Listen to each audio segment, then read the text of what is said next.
kilowatts is an illusion, a social institution, a fabrication of words and symbols without the slightest substantial reality. Nevertheless, I know too that this temporary pattern, this process, is a function, a doing, a karma, in just the same way as the sun, the galaxy, or shall we be bold to say Jesus Christ or Gautama the Buddha? How can I say this without offense, without seeming proud, haughty, and pretentious? I simply and even humbly know that I am the eternal. Yet, the idea of my coming on as a Messiah or great guru just breaks me up with laughter. Because at the same time, I am an unrepentant sensualist. I am an immoderate lover of women and the delights of sexuality, of the greatest French, Chinese, and Japanese cuisine, of wines and spirituous drinks, of smoking cigars and pipes, of gardens, forests, and oceans, of jewels and paintings, of colorful clothes, and of finely bound and printed books. I have also an attraction to being a no-strings-attached Taoist wanderer in the mountains, cloud-hidden, whereabouts unknown. And when the mood suits me, I also like to practice Buddhist meditation in the Zen or Tibetan Dzogchen style, which is simply sitting quietly or walking rhythmically without thoughts or verbalizations in your head. Walking meditation I have always preferred to long periods of sitting, for one reason. When walking, there is no need for others to know that you are meditating and thus to feel guilty or embarrassed for not doing likewise.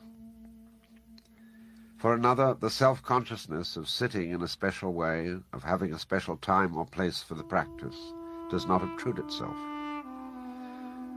Thus, I could go out for a walk under the pretext of taking the air or pace the floor, seeming to be thinking out a book, and yet be absorbed in mystical silence of the mind. And oddly enough, at the same time, it didn't really occur to me that I was practicing meditation, so that I've always considered myself rather lazy and haphazard in respect of this discipline. I didn't think of myself as doing an exercise, but simply as exploring a state of consciousness out of sheer interest. A Christian writer has said that the monk prays best who does not know that he is praying.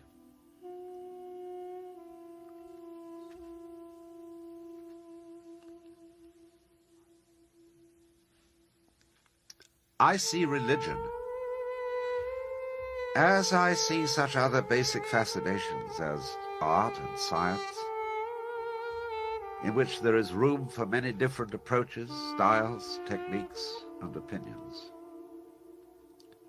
Thus, I am not formally a committed member of any creed or sect, and hold no particular religious view or doctrine as absolute. I deplore missionary zeal and consider exclusive dedication to and advocacy of any particular religion as either the best or the only true way, an almost irreligious arrogance. Yet, my work and my life are fully concerned with religion, and the mystery of being is my supreme fascination. If I'm asked to define my personal tastes in religion, I must say that they lie between Mahayana Buddhism and Taoism, with a certain leaning towards Vedanta and Catholicism, or rather, the Orthodox Church of Eastern Europe. The Russian cathedral in Paris is, for me, one of the most joyous shrines in the world. But I am still more at home in the serene and non-militant atmosphere of such Buddhist sanctuaries as Koyasan and Chionin, where the deep and sonorous chant is measured by the easy pulse of a wooden drum, where pines and maples stand beyond the open screens, and the smoke of aloes wood, incense, hangs in the air.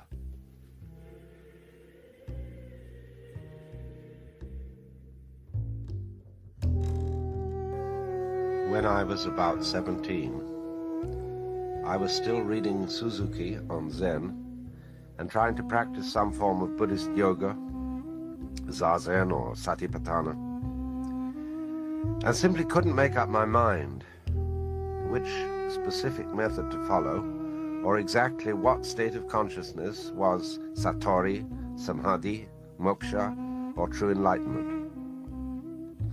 I had no spiritual master. I was a shaman on my own, in a religious jungle. When at Canterbury in England I had become the head boy of my house, I had the privilege of going off by myself to study and meditate in an ancient Elizabethan room where one could light a fire and stay up until late at night. It was in the autumn of 1932, windy, with fallen leaves skittering along the roads and fields. And I was trying desperately to work out this problem. What is the experience which these Oriental masters are talking about?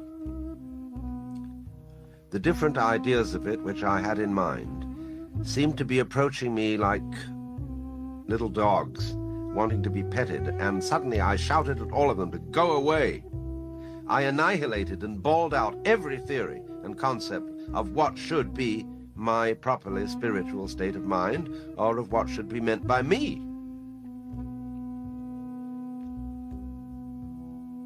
And instantly my weight vanished. I owned nothing. All hang-ups disappeared. I walked on air.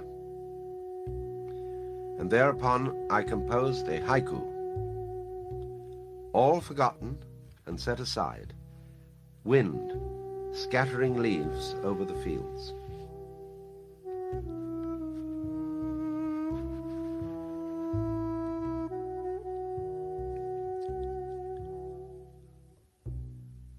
And one evening, when Eleanor, my first wife, and I were walking home from a meditation session at the Buddhist Society, I began to discuss the method of concentration on the eternal present. Whereupon she said, "Why try to concentrate on it? What else is there to be aware of? Your memories are all in the present just as much as the trees over there. Your thoughts about the future are also in the present. The present is just a constant flow, like the Tao, and there's simply no way of getting out of it." With that remark, my whole sense of weight vanished. You could have knocked me down with a feather. I realized that when the Hindus said, "Tattvamasi," you are that, they meant just what they said. For a whole week thereafter, I simply floated, remembering my friend Professor Spiegelberg's telling me of the 6 precepts of the Tibetan master Tilopa. No thought, no reflection, no analysis, no cultivation, no intention. Let it settle itself. Now, this was doubtless a premature satori, for I was unable to resist the temptation to write, think, and intellectualize about it. Yet when I'm in my right mind, I still know that this is the true way of life, at least for me. Conscious thought, reflection, analysis, cultivation, and intention are simply using the mind's radar or scanning beam for purposes which the mind as a whole can do of itself and of its own with far more intelligence and less effort.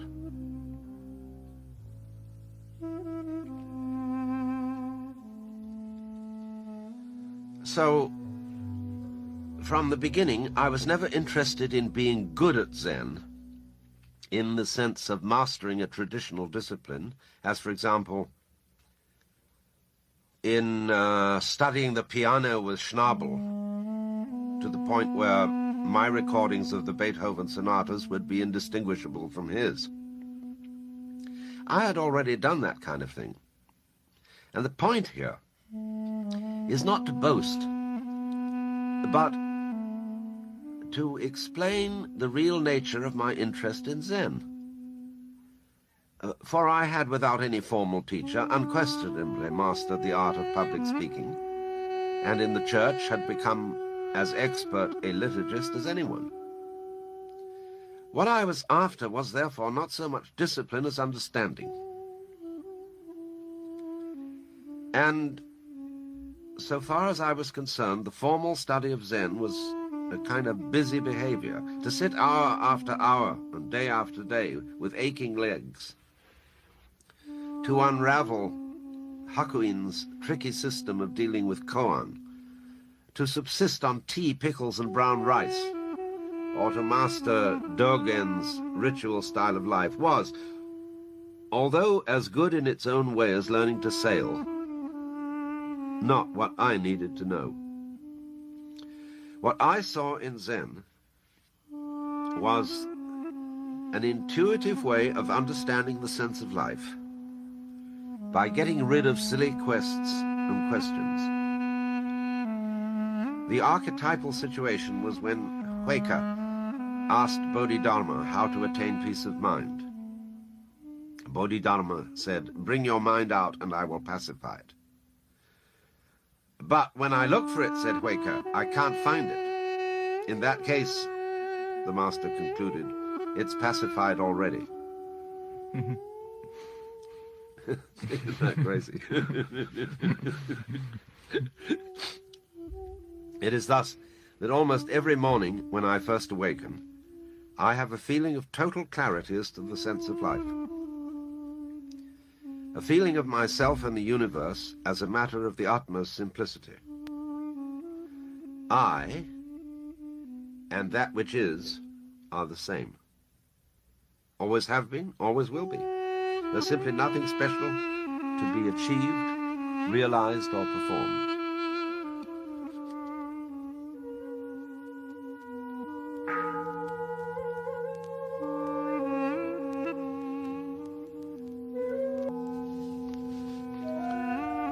The sound of a frog jumping into an old pond is plop, in Japanese, mizu no oto.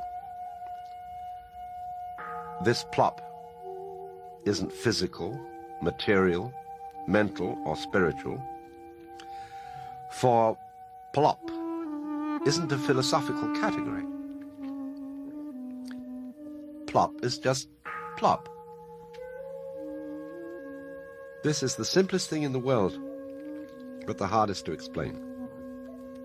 If you understand it, you can see that this plop is all of a piece with 1,000 galaxies.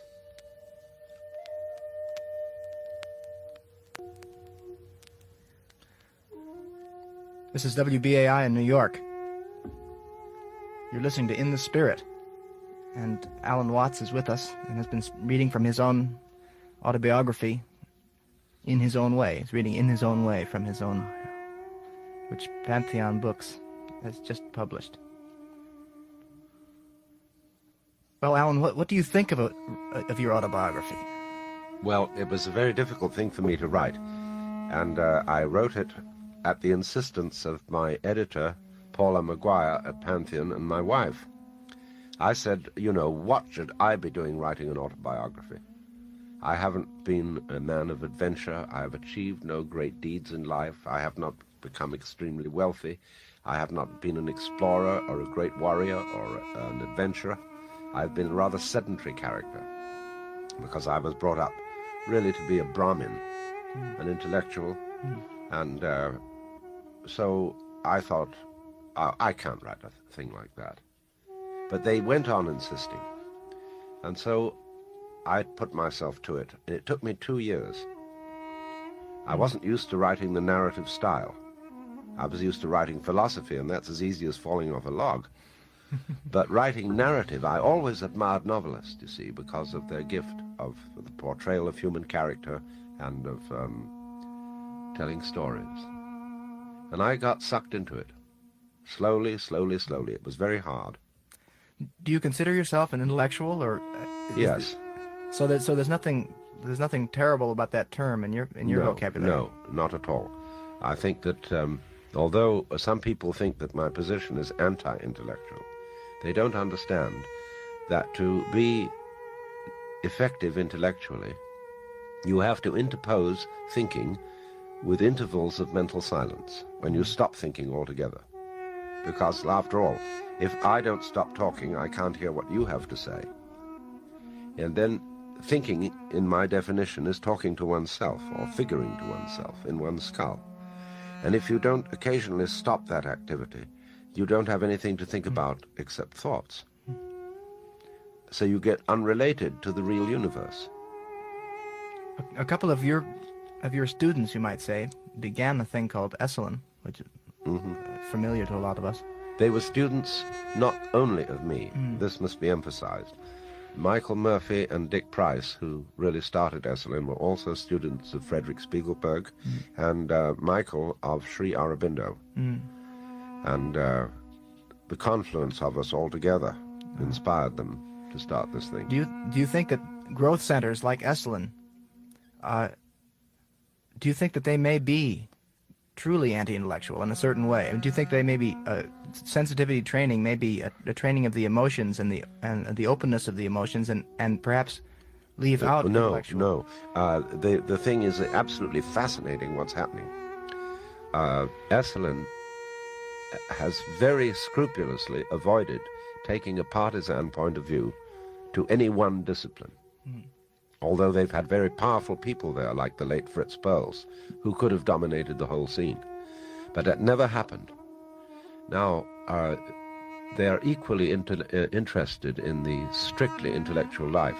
For example, next March, the great British mathematician, philosopher Spencer Brown, author of Laws of Form, is coming, and he's going to give a seminar there for 10 days for a select group of some of the finest intellects in the United States. And they support that as much as they do sensitivity training and so on. So you think they're combining? Yes, I mean these places are the new universities. The university itself has become practically obsolete. It's a machine shop for turning out. And there are now hundreds of these growth centers. There are over 100 in North America. Do you think they'll replace the university, or will there be a place for a straight university? There will be a place for a straight university. There has to be, because people need certain kinds of technical training, which they can only get there. But I hate to say this in a democracy, but the intellectual elite will eventually emerge from the growth centers. It's not possible they could combine the two kinds of training. Well, the universities are interested. There's no doubt. I mean, let's not put them down too far. Life is not a black and white situation, and we have some very great universities and great scholars. What about the other great social institution, at least it used to be, the church? Will these growth centers replace the church? Tricky. I don't know.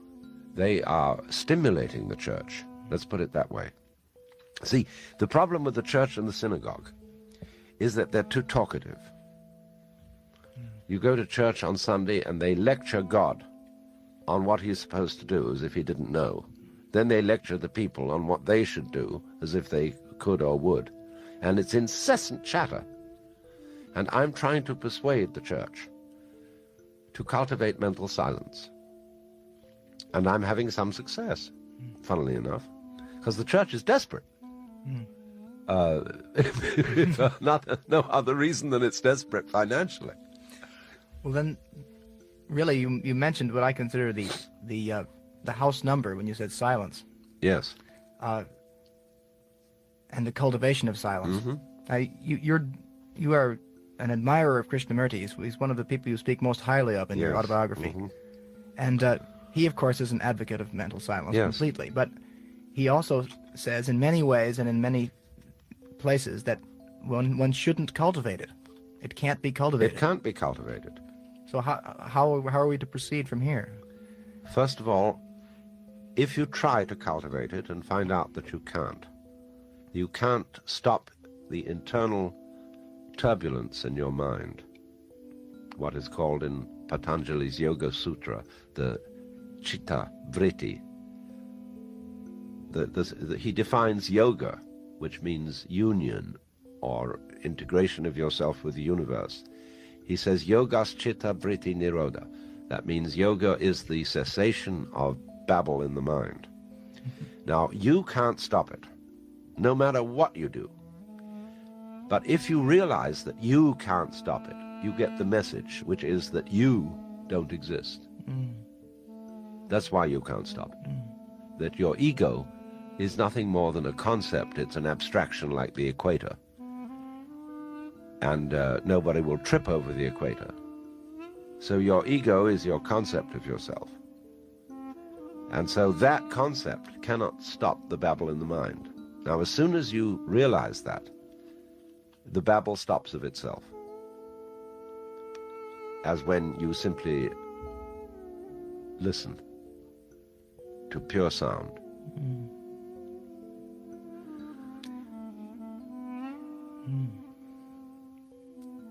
See, that's essentially the method of yoga. It's called mantra. Krishnamurti, of course, wouldn't identify it as yes, yoga. but he always starts out every talk by saying it is extremely important to listen. Will you please listen? And he's trying to say, listen to the sound of my voice rather than any instructions I have to give you. Please participate in the real world. Listen, listen, listen, and you will discover, if you truly listen, that the listening, the sound and the listener are the same process. There isn't a dichotomy of I listening on the one hand and the sound being listened to on the other. See, Krishnamurti has a terrible time explaining what he means. He's worked at it for years and years and years and published volumes of talks and so on. And I know what he's talking about. And I'm trying to say the same thing in a slightly different style. See, I think Krishnamurti is too serious. He doesn't allow laughter at his lectures. But I love him. I think he's a great man. I always allow laughter at my lectures. We get into an uproar because there's a great Zen master in this country by the name of Joshu Sasaki. And he recommends for a method of meditation that every morning you stand up, put your hands on your hips with the wrists upwards and roar with laughter for 5 minutes. And imagine if Mr. Nixon did that. Imagine if the Queen of England or Mr. Heath did that, or Mr. Kosygin, or the Emperor of Japan, or Mao Zedong. And then when you think about that, you laugh all over again.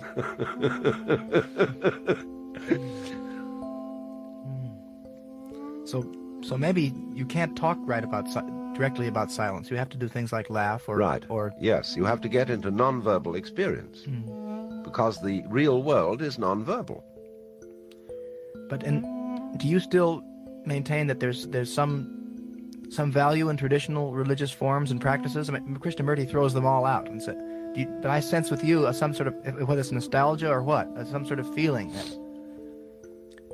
I wouldn't throw them out. I would understand them in a slightly different way, though, from the way in which they are generally understood. In other words, when I go to church, I don't expect by attending Mass that I will get some advantage from the power of God, that he will do something special for me, like get me an increase in salary. I don't even listen to the prayers. I listen to the sound of the priest's voice. That's why the Roman Catholic Church made a serious mistake in having the Mass said in the vernacular. They should have kept it in Latin.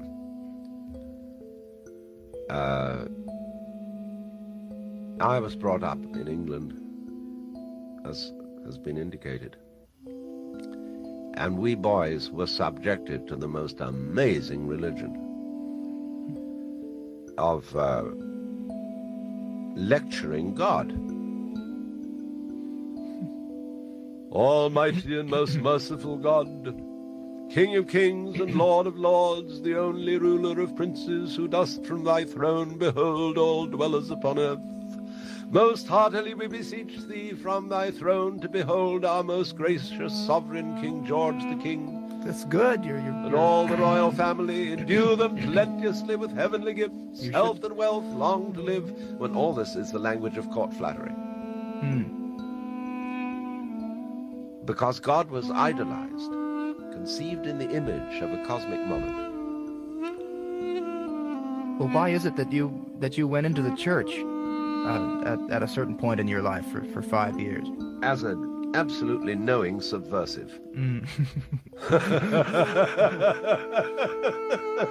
But although it worked in a way, but I couldn't sustain the role of a clergyman in those days. Today it's different, but in those days I was much too much of a bohemian to wear the Roman collar and the black suit and come on like I was holier than thou. It just didn't work. In the Zen idea of nothing special, you mentioned that Suzuki sometimes would sign his letters, no special person. Bujinin. Seems to be the finest antidote to the holier than thou. Oh, yes. Do you feel that way about yourself? Do you feel that you're nothing special? Oh, I do it in a slightly different way than Suzuki. I thought so. Everybody knows, it's matter of public knowledge, that I'm a rascal. That I drink too much, that I sleep with too many women, that even people go so far as to say that I'm trying to commit suicide. Because Americans are terribly serious. They don't understand certain things that are understood in Europe and Asia about the joyous life. They are always wanting that everything you do is supposed to be good for you. Now, life is bad for you. As Jung pointed out, he was joking. He said life is a disease with a very bad prognosis. It lingers on for years and invariably ends with death. And, everybody, mental health, everybody is after you for your best interests. And I'm sick of being pursued for my best interests. Since there's no you anyway to have these interests. Sure, right. But everybody's concerned. Everybody is worried about one's health, one's mortality. Because, you see, the fallacy is this, that you must understand, if you're going to survive elegantly, you must not feel a compulsion to survive. Confucius put it very well: a man who understands the Tao, that is the course of nature, in the morning, can die with content in the evening. And so when anyone has a compulsion to survive, we say, well, I've got to go on living because I'm responsible. I have all these children to support. But thereby, by taking that attitude, I teach my children the same attitude. And they go on compulsively surviving for their children, and everybody lives life as a drag. So, if we would realize that we really don't have to go on living, there is actually no reason why we should continue. We're not under orders. Well, have you already gone away, so to speak? I mean, presumably, if there's no individual ego and one sees it clearly, one has died. Well, if you ask me, have I gone away? You see, that's a somewhat paradoxical question. Because then I would be claiming credit for being an egoistic non-ego. You know, so it's hard to yes, it's hard let to on put it to into yourself. our language because we've got a language constructed in such a way that it's a perpetual trap, and you can't say these things. But presumably, you can carry on a full articulated life without thinking that it's a you or a... Yes. Oh, of course you can. And it's much more fun than the other kind of life. Mm. And It's like sitting in on a course, not for credit. I find that's right. Now, that's a very good comparison. Yes. I feel very often I'm not taking life for credit. That's right. That's a very good comparison. Yes. What about this California dreaming that you do? I mean, in your book, California takes on proportions, almost mythic proportions in a way. Big Sur and the people there, and the fact that you find that in that geographical location, you've found something right for you, a kind of a final place. Yes, because it's an extremely dangerous place to live as a result of the combination of the San Andreas Fault and the Governor Reagan. But it's the most beautiful place in that it is the American version of the Riviera. Mm. I wouldn't make my living if I lived in Mentone or Ayers, because I can't make a living at my profession in any country except the United States. And therefore, California is the nearest thing to that southwestern sunlight landscape that I always sought from boyhood. And I'm from California myself, and I feel a kind of nostalgia, but I wonder whether it's just nostalgia sometimes, or whether there's something, whether there's a kind of a holy land going on there somehow. Oh, there is. Mm. It's one of the most stimulating spiritual and intellectual climates that there is. Mm. I'd say equaled only by New York City. Yes, I mean, here, naturally, there is also a tremendous gathering of fascinating people. But there's a nature seems to be more nature in tune is with more it. benign. Yeah. New York City has a rather tough climate, and that's why. Also, it's too industrialized. Mm. I wanted to ask you a couple of things that people might just want to ask, because it's topmost in their minds. In your book, you said, finally, your final feeling about LSD, roughly speaking, is that when you get the message, you hang up the phone. Is that Yes, where you stand? Yes, I mean, I would say that from my own personal point of view, if all the LSD in the world were to vanish tomorrow, I wouldn't regret it, because I think I've learned everything from that kind of experience that it has to teach. Do you think that a whole generation of people now have done the learning for the society? Do you suppose that certain people can completely bypass the LSD experience, building on the experience of others, or do you think it's good for everyone to get lost in the woods? That's a difficult question to answer. I don't really know the answer to that. LSD was a valuable catalyst in showing people that there are more things in heaven and earth than are dreamed of in your philosophy, to quote Hamlet. Dangerous, and all the more dangerous when suppressed, and when one couldn't be sure that the LSD you were getting was the real thing. Prohibition is absolutely no good. There's no question of that. I can't understand American prohibitionism because it corrupts the police by asking them to be armed clergymen. But it seems to me that, as opposed to the early '60s and the '50s, that there are a lot of people in the society today who are deeply into their consciousness through meditative techniques of one kind or another. Yes. And there's also a fashion tending in that direction. I mean, in other words, people are aware of it. It's not an outrageous thing. Don't put it down by calling it a fashion. No, I wouldn't. Yeah. In fact, could I ask you, do you think there is some sort of new age of spirit dawning, or do you think, whether it's a new age, that may be too pompous a phrase to use, but there most decidedly is a colossal, I would call it spiritual awakening occurring in this country. It's as alive as all get out. Is it? Do you think it's indigenous? I mean, really indigenous, or is it sustained by people coming from the East in Japan? It's both. It's a result of global intercommunication.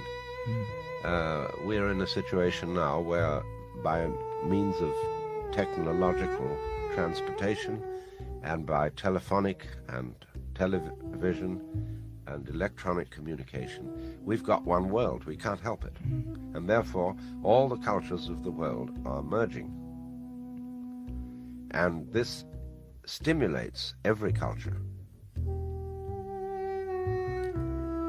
You mentioned, again, I'm quoting you roughly, you feel that psychotherapy is largely a bore, except for most Jungians. You would accept them. Do you think that that spiritual life in the largest sense will begin to replace psychotherapy? Well, the psychotherapists themselves are undergoing a great deal of evolution. We have, for example, the Journal of Humanistic Psychology, the Journal of Transpersonal Psychology, where the most extraordinary, interesting material is being published. And I know all sorts of people in the field of psychotherapy who are no longer, what shall I call it? Who are no longer preoccupied with what I've always felt to be a very shallow view of the good life. Of, Well, do you think that... Are you in touch with reality when reality is considered as the world seen on a bleak Monday morning? Where reality is a trip from the maternity ward to the crematorium. You know, that kind of thing, where they ask you to test your sanity. What are 9 and 7? I don't know. Well, heaven's sakes, but that's it. Or are you in a fit condition to drive a car? That's become a test of sanity, you see. And it's terrible. Well, do you think that perhaps like universities, which evolve and become turned on, that psychotherapy can do the same thing, and there could be a Oh yes. So there's a place for both of them in the society. Indeed there is. There are, I mean, let me not, again, I want to repeat this, not put the university as an institution down, because marvelous things are now happening in our universities. I am astonished at the response I can get from universities in the terms of enormous audiences for lectures on the Chinese theory of nature, you know, some very far out subject of that kind. So it sounds like the structures of society are hanging in there. They're going to persist, and perhaps they're okay and growing. But what we've got going wrong is we've got a kind of bifurcation. You take your classified telephone directory and open up churches and have a ruler in your hand, and you will find that the longest space is occupied by authoritarian Bible-banging churches. And these people are barbarians who take the written word of the Bible literally, because they need terribly, they have a personal need for something to depend on. Do you think the same kind of barbarianism of the spirit is represented in our government? I mean, do you think well, it's the the government, same yeah, the type government, of thing? you see, realizes that there is a very large number of people like that, and therefore, to keep their votes, they have to pander to those kind of people. And these are the boys who never grew up. They always need Papa. Well, what's the possibility for what's going to be the outcome of these two different trends? This kind of in the society. Do you think that? Well, the trouble is that the boys who always need Papa are violent. They have the guns, and they're the types of people who like to be soldiers, policemen, tough guys, and therefore they have a great deal of power. Although I must say, recently I had a long talk with the general of the army, who was a a Virginian gentleman who was extremely intelligent. And I was quite shocked to find out how wise he was. And I've even been invited by the Air Force to lecture at the great Air Force Academy. You mean there's a Buddha nature in a general? Oh, yes. I've lectured at the Air Force Academy in Colorado Springs and also at the Air Force Weapons Research Institute in Albuquerque. And some of those officers are brilliant men. But somehow something's wrong with their strategy. They don't know where they want to go. I have to say this is WBAI in New York, and maybe that's a good time to ask, considering the listenership of BAI and their own political standpoint, do you think would you be accused of being a counter-revolutionary? I'm apolitical, actually, although I'm tremendously interested in certain specific political problems. I can't buy any party or ideology. I'm not sure whether the right wing or the left wing is a greater threat to my freedom. Can a person practice non-ego and silence and still be engaged in political life? Say? Oh, yes, definitely. In other words, you can't be effectively engaged in political life unless you do practice mental silence. Gary Snyder puts it very well. He says you can't work well for ecological causes unless you realize in the first place that it's not necessary to do anything about it. But if you realize that in the first place, that in other words the universe is automatically harmonious, if you understand that, that gives you tremendous energy to do all sorts of things. And Gary got highest praise in your book. I mean, yes. You said that you wished you could claim him as your your spiritual successor. Yeah, right. Yet nonetheless, he seems to be immersed in a more traditional Zen and more traditional practice than you. Is it true? Not entirely. No. He is. He's done all that, but he takes it with a light heart. He doesn't come on stuffy about it. Didn't take it for credit. No, he didn't take it for credit. Yeah. Exactly. In your book, and in general, it seems that you have a kind of non-interest in the occult and the psychic phenomena. Yeah. Is that the Zen background? Yes. That makes you that way? Somewhat. Think? Yes. Zen people are not interested in that. Well, what about the idea that various Hindu practices take the consciousness into higher chakras, whereas the Zen practice keeps it in the hara, and that might account to some extent for the difference, because Indian spirituality is really very far out in comparison to Zen. So yes and no. I mean, some of the people I know who are well into Hindu practice, Baba Ramdas, formerly Richard Alpert, Bhagavan Das, Swami Satchidananda, I find extremely companionable. And they don't seem to be too concerned with the psychic sphere. No, they don't spook you with miracles and all that kind of thing.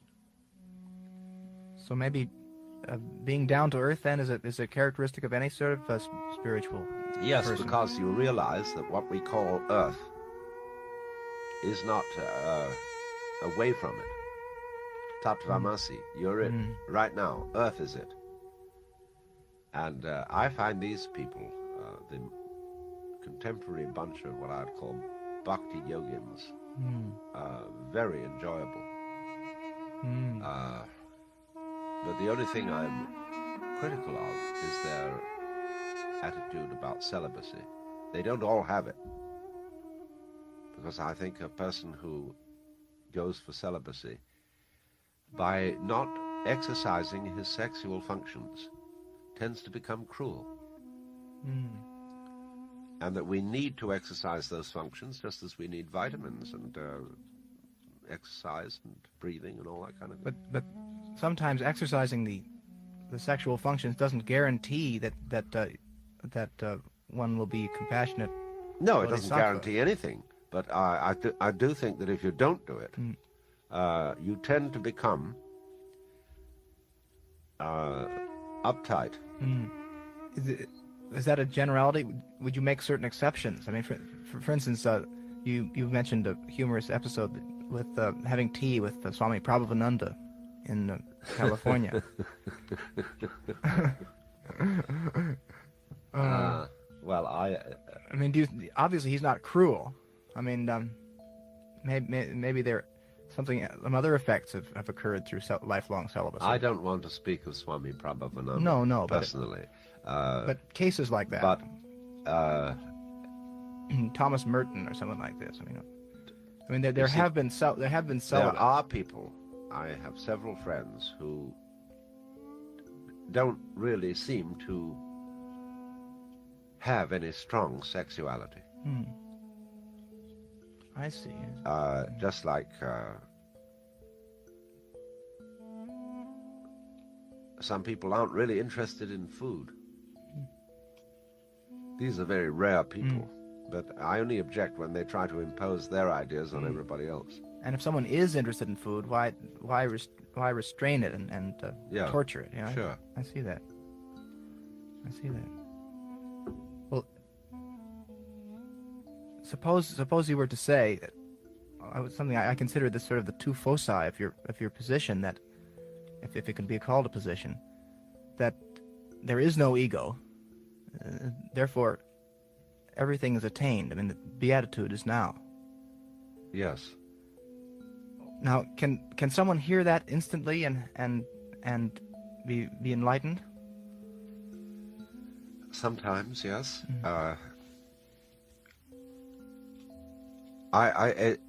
For most people, you see, it needs some explanation.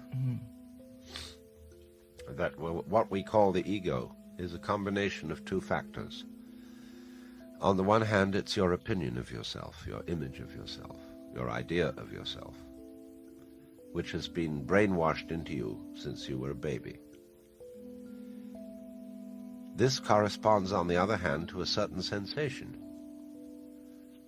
And this sensation is one of chronic muscular strain, which we were taught when, in the beginning, Mama said, "Darling, try to go to sleep." Or the teacher said, "Pay attention. Take a careful look at this. Now listen carefully." And one does a muscular tension in order to achieve a neurological result. And this tension is useless. It's like when you're taking off on a jet plane and you think you've gone too far down the runway and the damn thing ought to be up in the air. You start pulling at your seatbelt. Now, there's a chronic strain in everybody's muscles. It may be sometimes located between the eyes, sometimes in the heart center, sometimes in the solar plexus, and sometimes in the rectum. And is holding together. Now, I say, pull yourself together. Now, that is a completely useless muscular effort to attain a neurological result.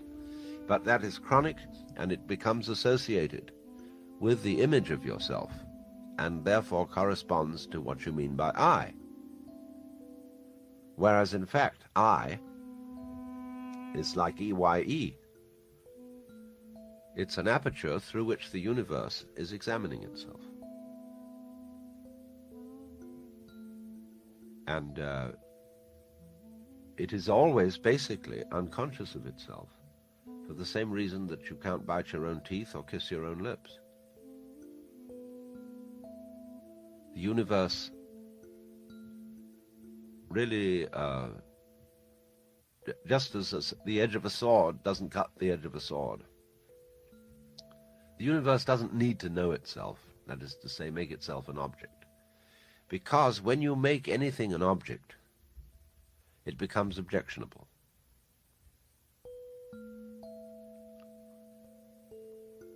This is a very curious aspect of modern history, that the 19th century, 18th century mythology, which we call scientific naturalism, made a great point of taking an objective attitude to everything, and finally taking an objective attitude to the human mind.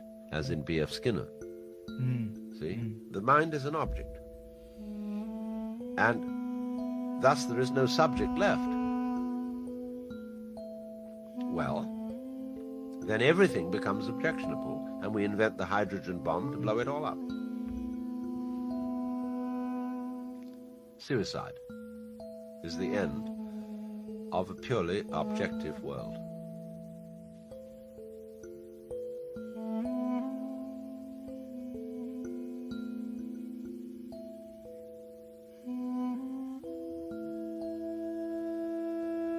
So you feel it now, that silence? Or can you admit to it? Oh, yes. It's a constant undercurrent.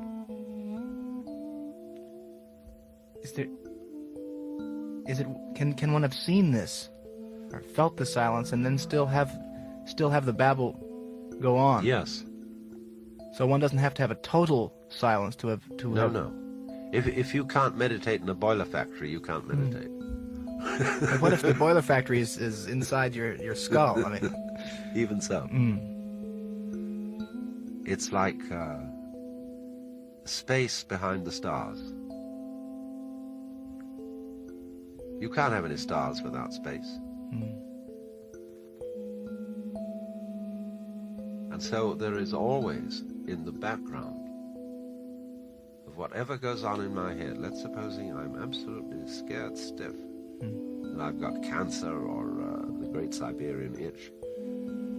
Nevertheless, far, far in the back of my mind, there is an incredible serenity of eternal silence. But it isn't nothing, it isn't negative in the ordinary way in which Western people think of it. We don't understand in the West that you can't have something without nothing. Nothing is tremendously important. It's the mother. It's the womb of the universe. And it's space. It's, as St. Thomas Aquinas put it, the silent pause which gives sweetness to the chant. Did that serene space you're in touch with, did you achieve that serenity through anything that you've done in your life? One doesn't achieve it, you see. That is sort of asking the wrong question. There's a famous story about an American visiting England who wanted to find the village of Upper Tuddenham. And he asked a yokel, "What's a way to Upper Tuddenham? Do you know where it is?" And he scratched his head and said, "Well, sir, I know where it is, but if I were you, I wouldn't start from here."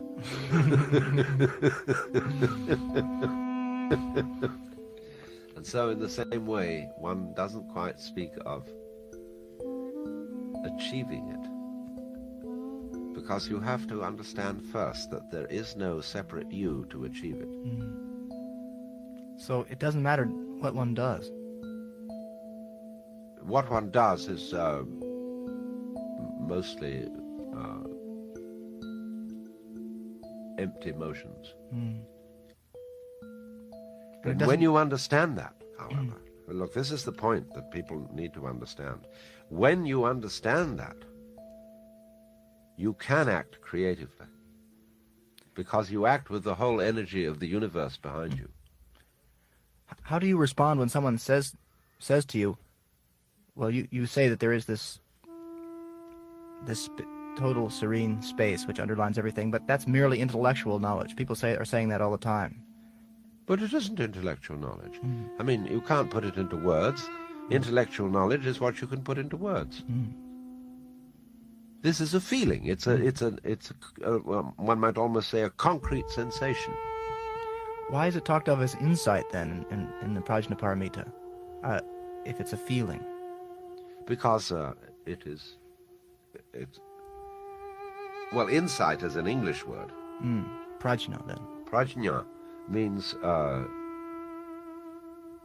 intuitive wisdom.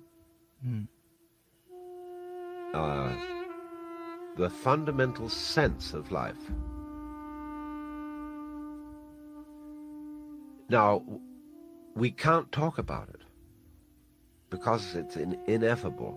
That means, in Greek, what cannot be spoken, in the same way as mysticism comes from the Greek verb muin, mu, which is the finger on the lips, or as we say, mum's the word. There's something that can't be told, and that's what's important. Mu. Mu.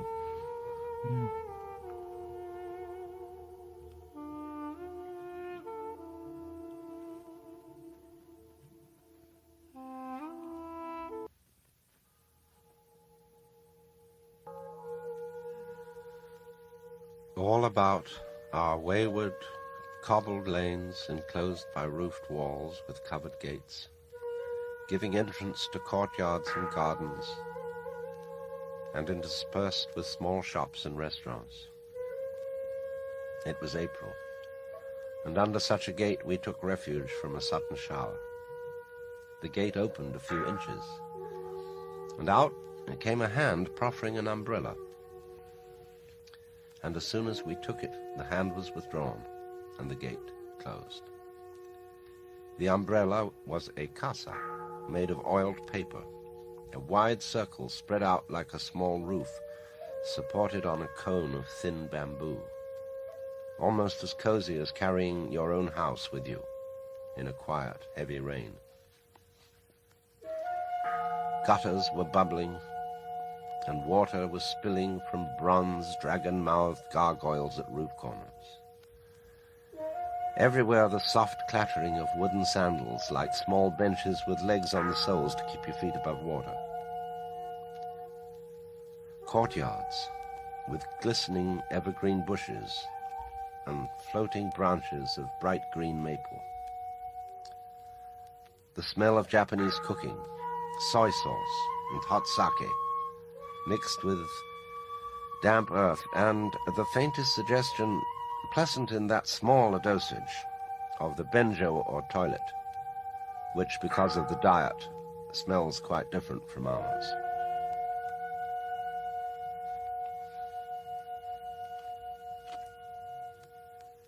The difficulty is that our waking and attentive consciousness scans the world myopically, one thing, one bit, one fragment after another, so that our impressions of life are strung out in a thin, scrawny thread, lining up small beads of information, whereas nature itself is a stupendously complex pattern, where everything is happening all together, everywhere, at once. What we know of it is only what we can laboriously line up and review along the thread of this watchfulness. Better not to interfere with myself. It could set off an earthquake. Perhaps there is an entirely different way of being responsible and compassionate. The first step is to make tea for wakefulness. And for this there is nothing better than matcha, the finely powdered green tea used for ceremonial tea drinking. A small amount is put in the bottom of a roughly glazed bowl, covered with hot water, and whirled into a jade-green froth with a bamboo whisk. Although it tastes vaguely of Guinness stout, it smells of straw matting and freshly planed wood. And then I begin to rub ink, easily back and forth, on a black stone cut like a small swimming pool, with a short, deep end and a long, shallow end, and filled with water.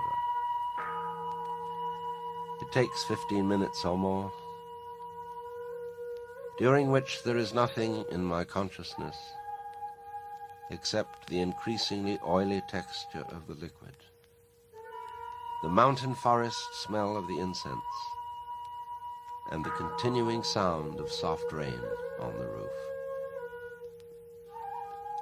Wide awake, but with hardly a thought in my head, I stroke and roll the brush in the black liquid, and then with a certain unhurried suddenness write 10 Chinese characters on a long scroll of absorbent paper.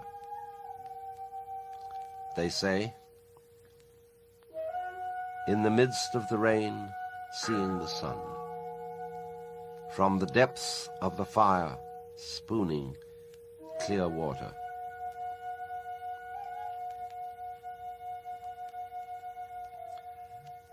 Zen meditation is a trickily simple affair, for it consists only in watching everything that is happening, including your own thoughts and your breathing, without comment. After a while, thinking or talking to yourself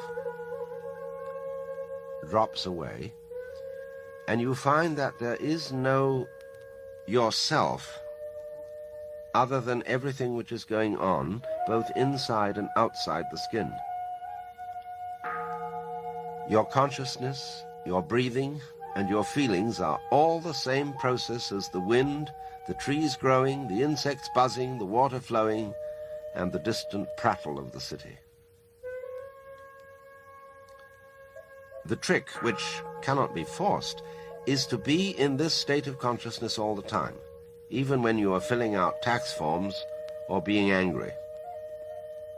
As a Zen poem says, "The bamboo shadows sweep the stairs, but raise no dust."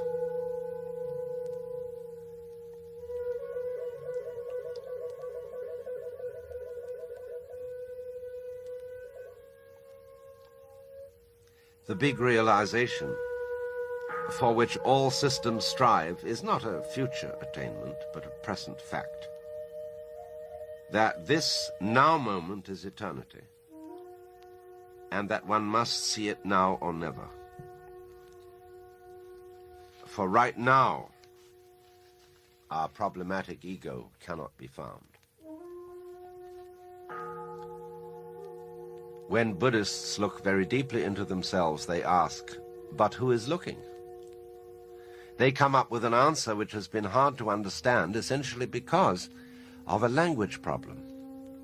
For the Japanese word ku, translating the Sanskrit shunya, has the sense of sky, space, or emptiness. But when it is used for the root of one's own consciousness, it means also the finally mysterious and inconceivable. Not so much emptiness or darkness. Ku is therefore clarity, as of vision or hearing, and nothing is so mysterious as clarity. For exactly what is clarity itself? Could it be well-defined form? Crystal clear form? Then, as the Heart Sutra says, ku is shiki, transparency is form. All of a sudden, it will strike you that this nothingness is the most potent, magical, basic, and reliable thing you ever thought of. And that the reason you can't form the slightest idea of it is that it's yourself. Oh, but not the self you thought you were. Well, we should not risk untying our conceptual moorings unless we are prepared to weather considerable confusion and anxiety. But once the critical point of the flip is passed and the identity of form and void is clear, one's consciousness of form is in the clear. That's to say, when grounded on nothingness, one's zest for life is astonishing.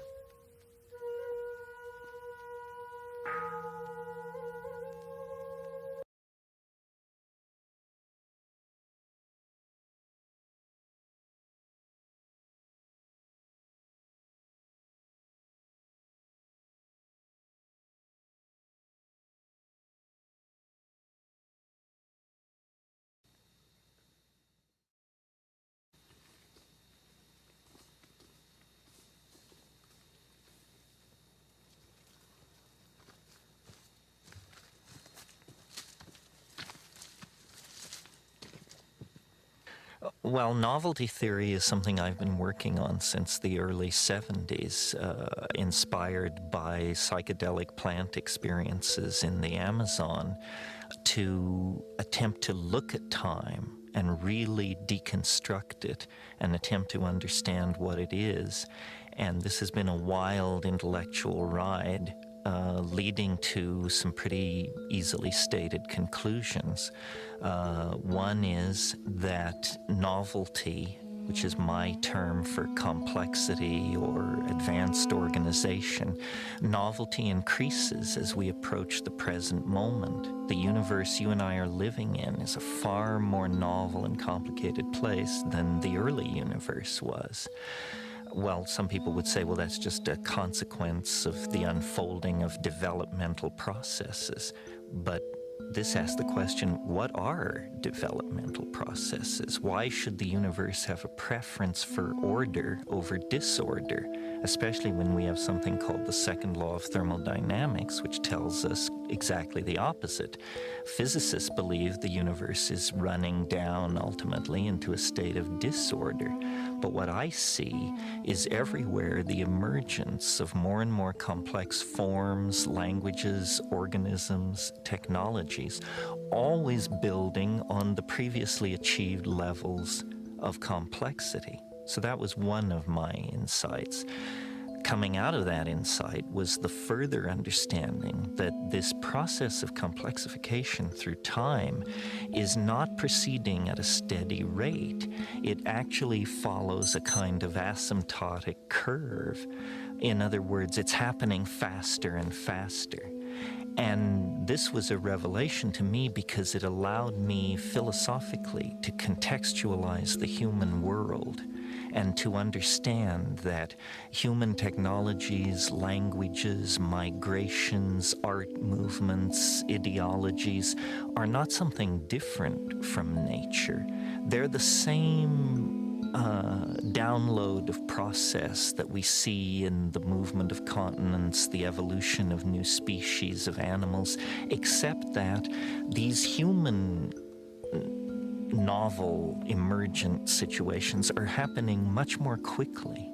So I see the cosmos, if you will, as a kind of novelty-producing engine, a kind of machine which produces complexity in all realms, physical, chemical, social, whatever, and then uses that achieved level of complexity as the platform for further complexity. Well, this explains our present circumstance. It explains the rush toward all forms of new technology and social organization in the new millennium. But you don't have to be a rocket scientist to understand that if the universe is complexifying faster and faster, an epoch, a time will come when this rate of complexification is occurring so rapidly that it will become itself the overwhelming phenomena in the world of three-dimensional space and time. And I call this the omega point, or the transcendental object at the end of history. And I believe it is not that far off, that with the emergence of global internet, a human population of several billions, an electronic noosphere, that we are now within the shadow of this transcendental object at the end of time. Our religions sense it. That's what gives them their apocalyptic intuitions. And I think the ordinary man and woman in the street sense a kind of built-in acceleration to time itself. Well, rather than dismissing that or treating it as a psychological perception or something unique to our society, I took it as a basic perception about physics, and have built elaborate mathematically defined theories around this idea, and then have found, to my astonishment, incredible congruences with other work. I'm thinking of the Mayan calendar and its curious countdown-like quality toward an extremely unique event that the Maya felt would occur in the same time frame that my own equations predicted, even though at the time I was unaware of the Maya. So what we have here is a new model of time based on a very real intuition that I think most people share, which is that time is speeding up, that human beings are part of that process, and that the culmination of that process is now within the vein of historical time. In other words, I believe it will happen in 2012, in December, coincident with the same events that the Maya placed at the end of their calendar. Even if I'm wrong, even if it's 100 years or 500 years later, these are still spans of time that, when compared to the life of the planet, are fractions of a percentage. So whether you believe, as I do, that we can know the precise moment of this transformation of the world of time, or whether you believe it is simply coming soon and fast, really doesn't make that much difference. We are all gathered here at the end game of developmental processes on this planet. We are about to become unrecognizable to ourselves as a species. Our technologies, our religions, our science has pushed us toward this for thousands of years without us awakening to what the denouement would be. Now we stand close enough to it that I think all but the most lumpen among us must feel the tug of the transcendental and the transformative. I am very perplexed when you say that time is speeding up. As far as I can tell, such things as crystal oscillators, things which keep time, clocks, the relationship of the Earth turning to the calendar, the full moon, all of the things which are symptoms of our passage through time, don't seem to be throwing themselves out of kilter. So what do you really mean about time speeding up? Well, let me answer in the form of a question. Which lasts longer, 1,000,000 years in which nothing happens, or 10 seconds with 50,000 events crammed into it? In other words, really time is only experienced by the events which occur within it. And I maintain that the early universe had very little going on, and consequently time moved very, very slowly. The character of time as we approach the present is that there are more and more physical domains and energetic domains in which change can occur. For example, the early universe was a pure plasma, a pure swarm of unassociated electrons. You didn't even have atomic systems, let alone chemistry, molecular chemistry, life, complex speciated life, and dynamically balanced planetary ecosystems. Each one of those more complex phenomena crystallized out, or emerged, if you will, from the previous systems that had come into existence. So when I say time is speeding up, what I mean really is that more and more is happening. More and more is happening. And if you ask the question, well, what would be the ultimate state of connectivity or of happening? It's when all points are connected to all other points. Somehow this concept of connectivity is intimately linked to the concept of complexity. And so really what I'm saying is that the universe is getting its act together. It's connecting the dots. It's bringing everything into co-relationship with everything else. And somehow it does this through the production of consciousness. Consciousness is this integrative function in biology which takes data which may appear profoundly unrelated, and in fact brings it into some kind of a congruent relationship. We say an organism coordinates a point of view. Well, in a way, what's happening over time is that the universe is coordinating a point of view. And as it does this, it becomes somehow more aware, more self-conscious, more being-like and less thing-like. And as I said, this process is not proceeding at a steady pace. It's proceeding faster and faster. More connectivity occurs now in a calendar year than occurred in 1,000,000 years, 1,000,000,000 years ago. So somehow, as we approach the present, we find ourselves in an ever denser realm of activity, interrelationship, connectivity, and the result of this is more of the same, producing a shrinking globe, ever more immersive technologies, dissolution of political, social, gender, and class boundaries of all sorts. So that's what I mean when I say the universe is speeding up. You know, before the advent of man, of human beings, the fastest changes on this planet of any consequence were genetic changes in the genomes of plants and animals. Well, biologists know that for a fruit fly to add a spur to its leg, for a bird to change its plumage, you need hundreds of thousands, sometimes millions of years of evolutionary time.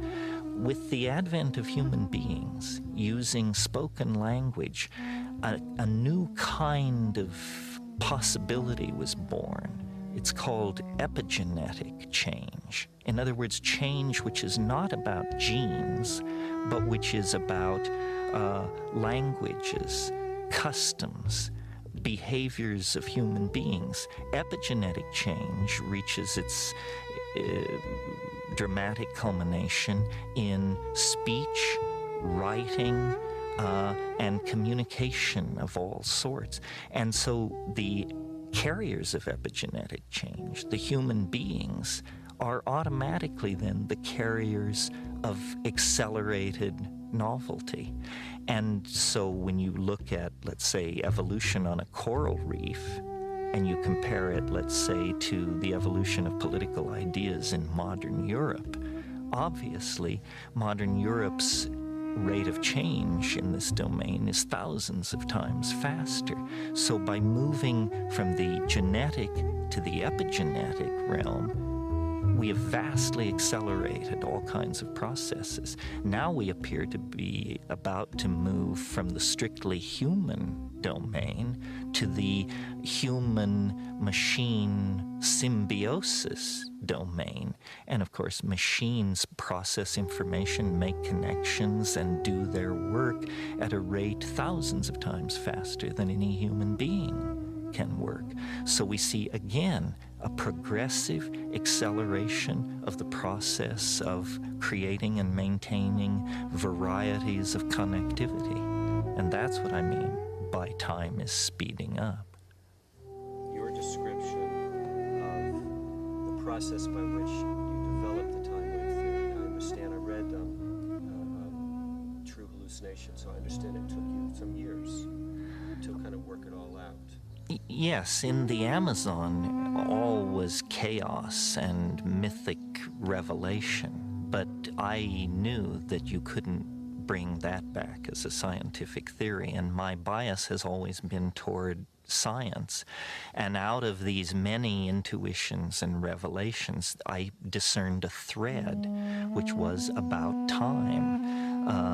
It began with a conversation with this Logos entity where it said to me, "Did you know every day is composed of 4 other days?"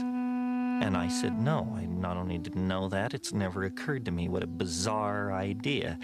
Well, so this idea then of a time being a resonance created by other times, not immediately before or after it, as in scientific causality, but somehow a day centuries ago, centuries in the future, come together to create an interference pattern that creates the unique moment. So that was one of the basic assumptions. And then the structure on which this all was hung was the I Ching, which may seem exotic to American and European audiences, but which is, of course, as familiar to anyone in Chinese society as the Declaration of Independence is to us. And what is the I Ching? Well, it's a very ancient method of divining and predicting the future, based on the idea that every moment can be symbolized by a unique ideogram, which is somehow its essence, much in the way that science believes you can explain all nature with 108 elements. The ancient Chinese took the position that time itself was made of elements. My style of thinking is scientific enough that if I were to say to somebody, I propose a revolution in physics based on what I know about an ancient Chinese divinatory system, that would seem foolish to me. It seems occult. It seems unscientific. Why should an ancient Chinese book of divination hold any insight whatsoever for modern physics? But the uncanny thing about the I Ching is that it seems to work. Even in the hands of its critics, it seems to work. So let me try out a metaphor on you, which I think makes much more clear what's going on here. Visualize for a moment sand dunes, and notice when you look at these sand dunes in your mind that they look like wind. Sand dunes look like wind in some sense. Well, then analyze the situation. What is wind? Wind is a pressure variant phenomena that fluctuates over time. In a way, the sand grains moved about by the wind are like a lower dimensional slice of the wind itself. And from photographic analysis of dunes, you can calculate the speed and duration of the wind that made them. So the dune is a lower dimensional slice of time, of the wind ebbing and flowing that made it. Well, now let's change the metaphor a little bit. Instead of grains of sand, let's think of genes. Instead of a windstorm, let's think of 1 billion years of evolution. It moves the genes around in a pattern, which is a lower dimensional slice of the force which created the situation. In other words, on every living organism, there is the imprint of the higher dimensional force which made it. Now, somebody could say, well, that's God. Well, but in a scientific context, we don't speak like that. But whatever it is that made blind matter into whales, squirrels, and human beings, it left its calling card inside each human being, each squirrel, each whale. That's the DNA. Well, the DNA codons are based on a system of 64. Exactly like the I Ching.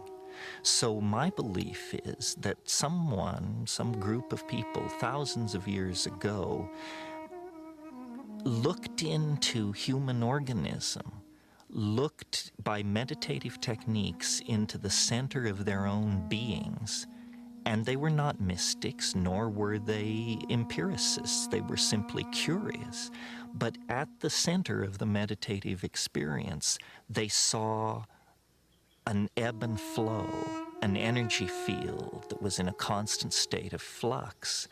And they asked themselves, how many elements are necessary to describe this energy field?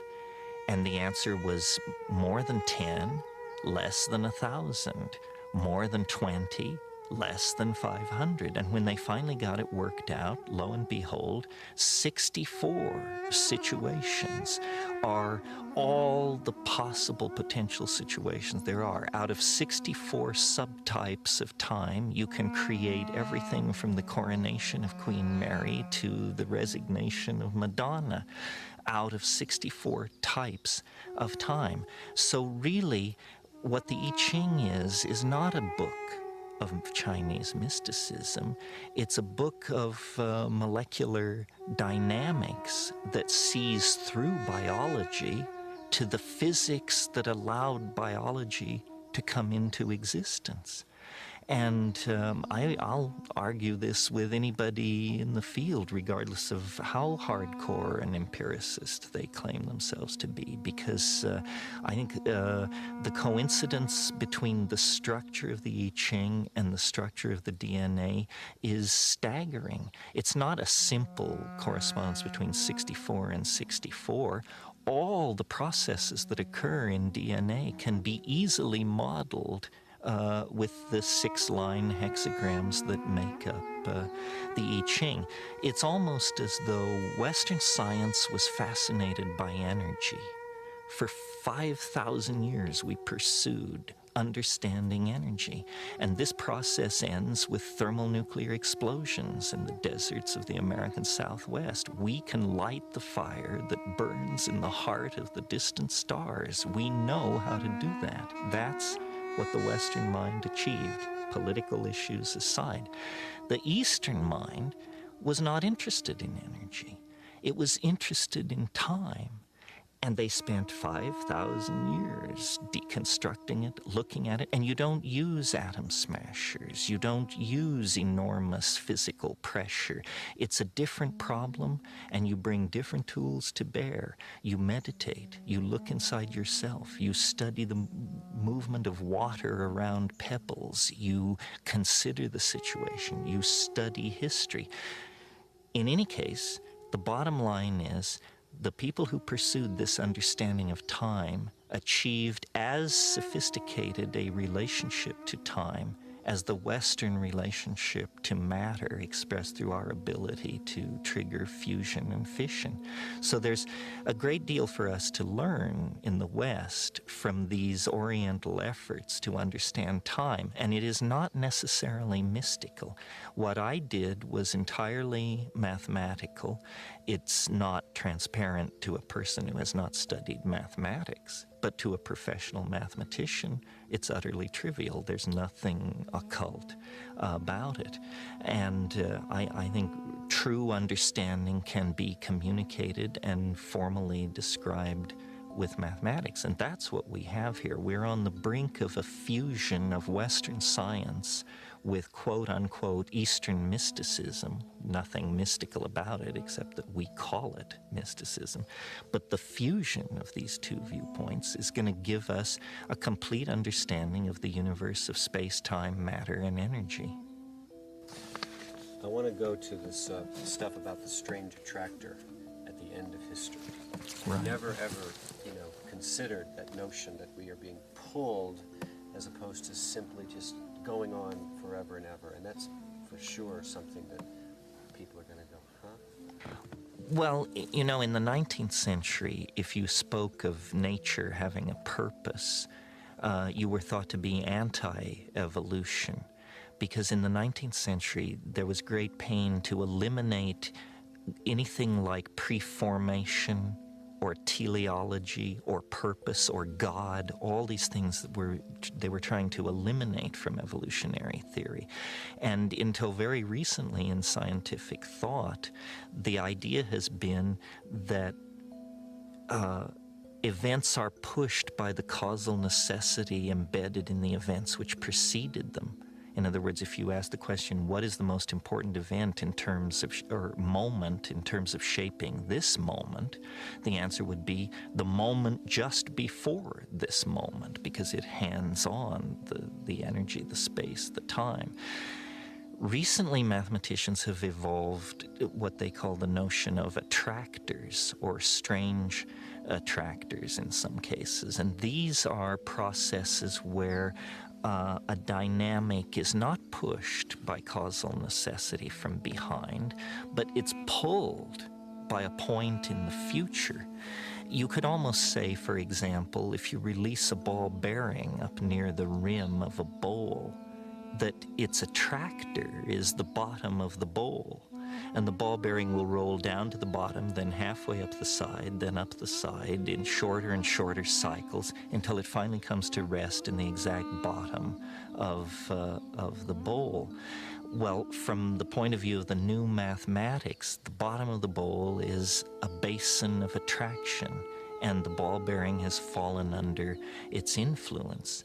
So I have always doubted that evolutionary theory without purpose, without teleology, could produce as complex a world as we see around us in as short a time, 5 billion years, as the life of the Earth. It seemed more as though these processes were not just wandering across a flat genetic landscape. They were the process of biological evolution was actually being channeled between high walls. In other words, it could move. It had some motion this way, some this, but its forward direction was inevitable. And this is the idea of an attractor, that what the universe is doing is it is under the sway of what I call the transcendental object at the end of time. And that is this domain of hyperconnectivity, that it would be perfect novelty.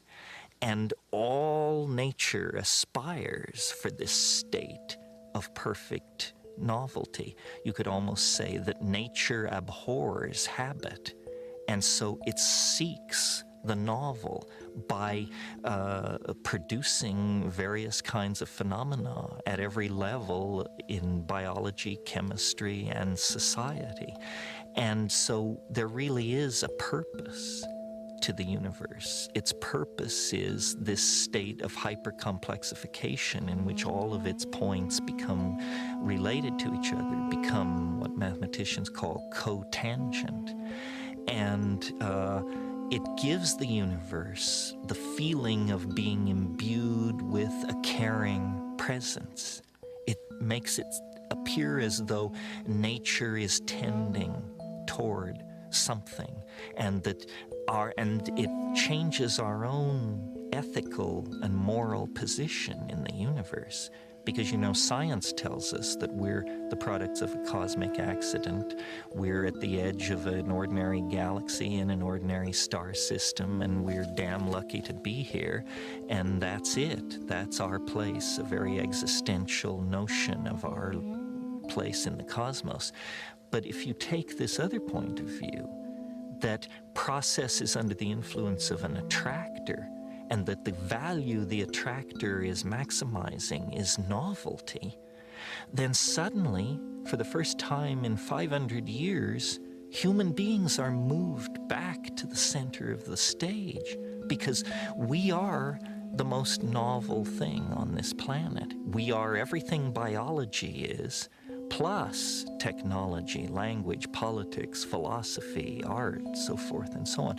So suddenly human beings become important, not mere cosmic witnesses to a meaningless cosmos, but the cutting edge of a cosmos that glories in order and is moving toward higher states of order. And at the present moment, we are the carriers. Once it was the volcanic processes that shaped this planet. Once it was the life of the early oceans. Once it was the great dinosaurs. But today, humanity represents the cutting edge of complexity and this process of moving toward complexification. So it, without invoking God or any sort of myth, you give meaning to human life. What is man's purpose? To advance and preserve novelty. You know, this is an ethical position. It means you don't replace rainforests with pastures. You don't censor books. You don't lean on people who make gender choices different from yours.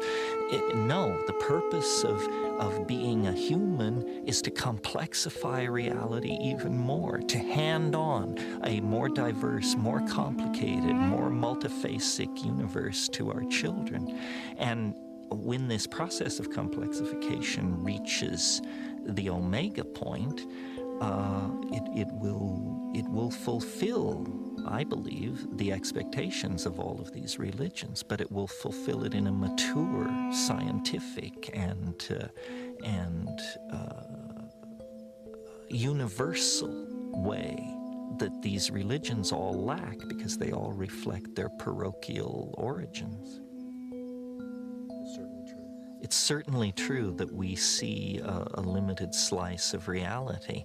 And your example from Flatland, yes, anything which moves as a gradient through time, we will not discern very carefully. I mean, for instance, this is why we have the science of economics, because it keeps track of the behavior of markets, which is something you can't see or feel, but which has become very important to human institutions. It's a fourth dimensional factor that we need to coordinate into our planning. So we've created an entire science to study the movement and behavior of markets.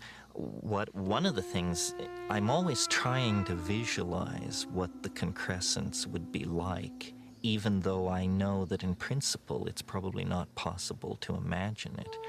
But several factors are on the horizon which I think can be brought together to sort of get a picture of what we're headed toward.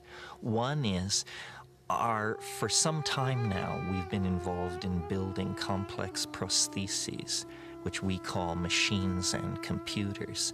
They are part of us. We don't perceive them as part of us because we identify with the flesh and exteriorize the fabricated metal. But in fact, they are a part of us as much as our political systems, our agriculture production systems, so forth and so on. So the animal body has reached the limits of its evolutionary abilities. A cheetah can run 75 miles an hour, an elephant can lift 3 tons, and so forth and so on. To go beyond those capacities of the animal body, you have to make a marriage with mechanical things. So we are extending ourselves through the machines. Well, one of the things that these machines do is they're time compressors. You know, you and I sitting here talking are operating at about 100 hertz. If we could be magically downloaded into a top-of-the-line computer, we would run at 800 megahertz. That means we could do 800 million more things in this moment than we can do when we're wearing flesh. So it may be that we will find a way to technologically stretch time, and this will become for us like a false eternity. You may have only 10 minutes left in your life, but it may be time enough to pack in all of human history from the fall of Rome to the present moment. So we are finding ways out of the three-dimensional Newtonian prison, which says, you know, life is narrow and confined and ends at the grave. And we're doing it by becoming information that is freed from material. And somehow this allows us to make this ascent to the next dimensional modality. Information is not time and space constrained the way we are. We talk about the difficulty of moving an object at the speed of light. Our entire planetary technology cannot achieve moving a marble at the speed of light, but we can move information at the speed of light. tetrabytes of it. We do this every day. So we see, we stand then like children at the edge of the ocean of information, and we're putting our feet in and wondering, could we swim in that? What would it be like to be wet in that? What would it be like to go into that new medium? A similar dilemma must have confronted the early amphibians as they stared at the land and said, could we leave the ocean? Could we go up into those places? Could we breathe air and actually make the transition to such a hostile and alienating environment as the land? And so these are major symmetry breaks. But in every case, the answer has been, you bet. And sooner or later, somebody did it, and then all succeeding generations have followed suit. What is fascinating about this particular transition is that we are conscious of the implications. We who will make the transition will, in some sense, some limited sense, understand its implications, where I don't think that was true for the animals that left the primordial ocean. They simply were behaving blind instinct and evolutionarily dictated behaviors. But the degrees of freedom accessible to us are so